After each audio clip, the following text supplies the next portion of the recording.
Halo,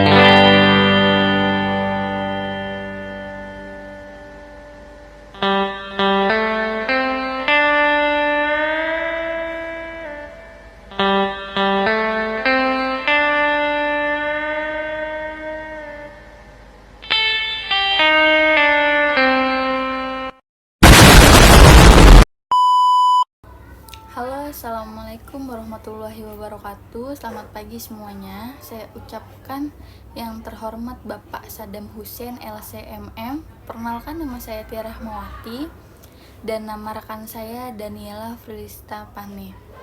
Kami di sini akan menjelaskan mengenai instrumen pasar modal dan tujuan penelitian.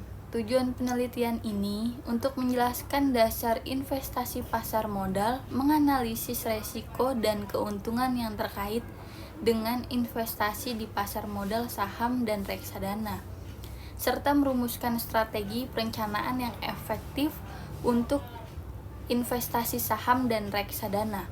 Dengan ini diharapkan bisa membantu investor dalam membuat keputusan yang lebih baik. Apa itu pasar modal?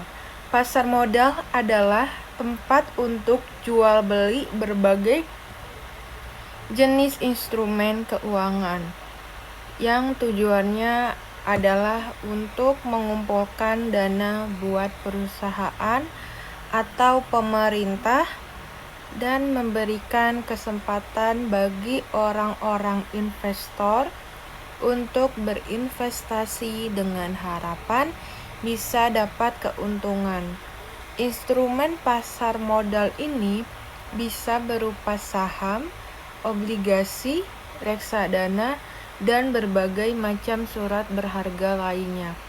Jadi pasar modal bisa dibilang sebagai jembatan yang menghubungkan perusahaan atau pemerintah yang butuh dana dengan orang-orang yang punya dana dan ingin mendapatkan keuntungan.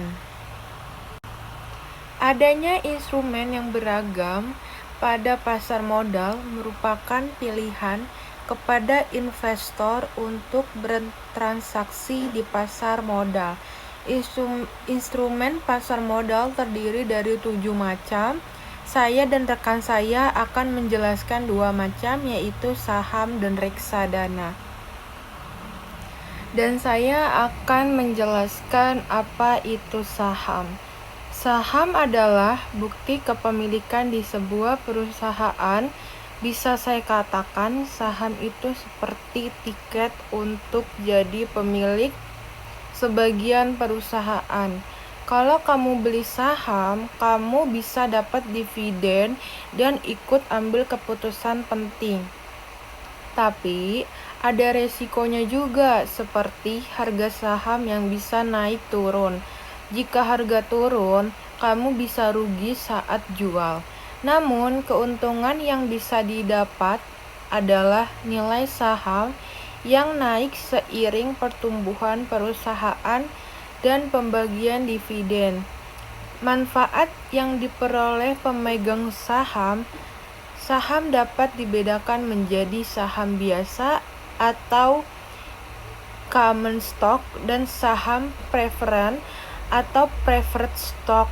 2 macam ini dibedakan dengan cara pemilik saham biasa belum tentu dapat dividen tiap tahun, sedangkan pemilik saham preferred rutin menerima dividen tetap sesuai kesepakatan, dan jumlahnya bisa lebih besar dari saham biasa. Dan juga saham preferred biasanya tidak memberi hak suara, sedangkan saham biasa memberi hak suara. Pemegang saham biasa dibayar terakhir setelah kreditor, obligasi, dan pemegang saham preferred. Jadi, saham bisa memberikan peluang keuntungannya masing-masing, tetapi perlu hati-hati dan memahami resiko yang ada. Investor perlu mengerti cara menganalisis saham baik secara teknikal maupun fundamental, guna memprediksi harga dan menilai kesehatan perusahaan.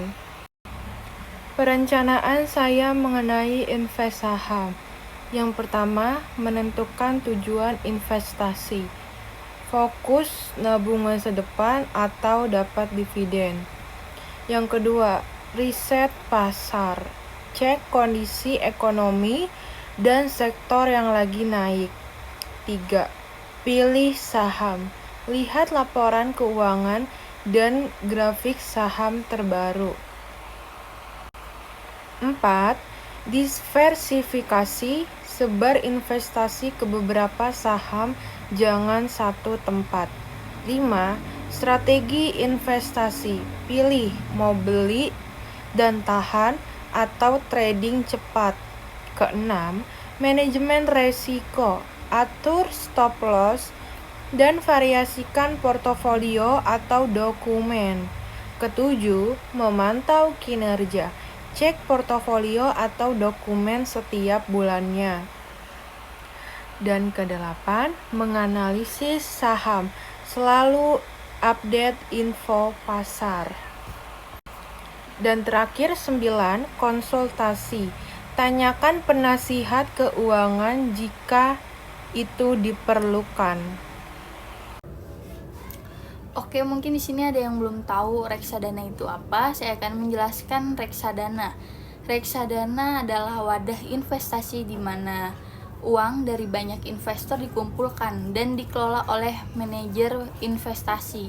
Ya, bisa dibilang reksadana itu cara investasi bareng-bareng di mana uang kamu dan orang lain dikelola oleh manajer investasi berbagai aset seperti saham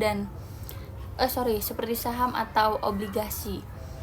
Keuntungannya bisa mulai dari nominal kecil dan lebih praktis karena diurus oleh profesional manajer investasi, tapi ada resikonya juga seperti hasil investasi bergantung pada keputusan manajer investasi. Jika manajer salah strategi, kinerja reksadana bisa kurang optimal.